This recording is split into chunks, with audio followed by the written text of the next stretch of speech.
Well, good afternoon, everyone. The good news is for me, somehow my computer got fixed and I don't have any issues with it anymore.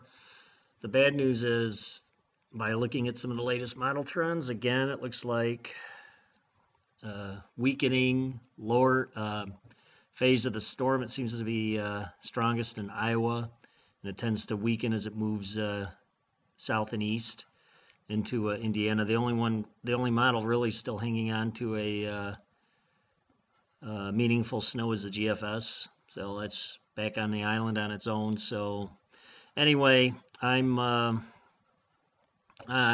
still not really sure what to think for Valentine's Day. My gut is for the Chicago area, 1 to 3 inches, but I'll reserve the right to change my mind, and I'll actually put out a snowfall forecast tomorrow. Um, Here's what the NAM shows, and it shows some snow up over here, but here basically nothing. Like Monday, basically what they're trending toward is what happened Monday night and a Tuesday, which was a big time disappointment for me and probably most other people that wanted snow. The latest GFS, you have quite a bit more snow, but I'm not quite sure it's right. But you can still even see the trend.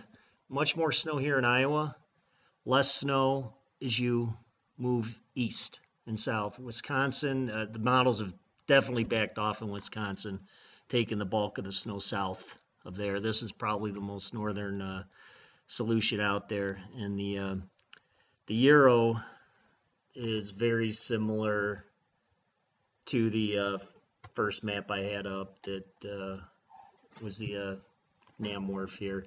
This, if you want the Euro solution, yeah, it was probably a little more bullish than that. Let's put up this map. Maybe it was close. It was like this. It was similar to the NAM, 1.7 inches, 2 inches, 2.6.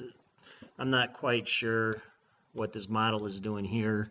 I don't think it's going to be that much snow in central Illinois. I think it's going to be more of that trend here in Indianapolis and that. So basically, that's all I have on this system. Again, it looks like another disappointment. Definitely, this system's remaining separate as it goes off to the south and east and just kind of weakens up in here. You do have a southern system that, let me go to the national view here and make it easier to explain.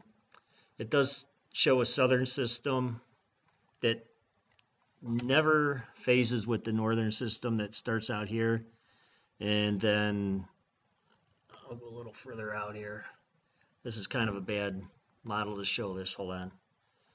The let's go with the GFS again, just so I can go out a little further. You can see what the northern system does. You have this system coming down like this and just kind of weakening, the southern system coming around and then up the East Coast, given this area snow. The models have definitely backed off for here because these two systems just stay a separate system. So that's all I got here. The other thing I want to mention, I didn't put in the post. We are going to warm up next Friday. Thursday and Friday look pretty warm into Saturday, but I do expect it to for the pattern to flip back cold again after a 3 or 4 day spike in temperature. And later in the period, say the 12 to 15 day, I do see quite another cold pattern developing with some. Let me try this. I want to look at this. Let me do something here. This is a good map. What the models are showing, they're showing a big ridge coming up and then down like that. A lot of warm air here, bringing the cold air down like that around the 12 to 15 day period, given this part of the area back to below normal temperatures. As far as snow is concerned, I'm not even gonna go there.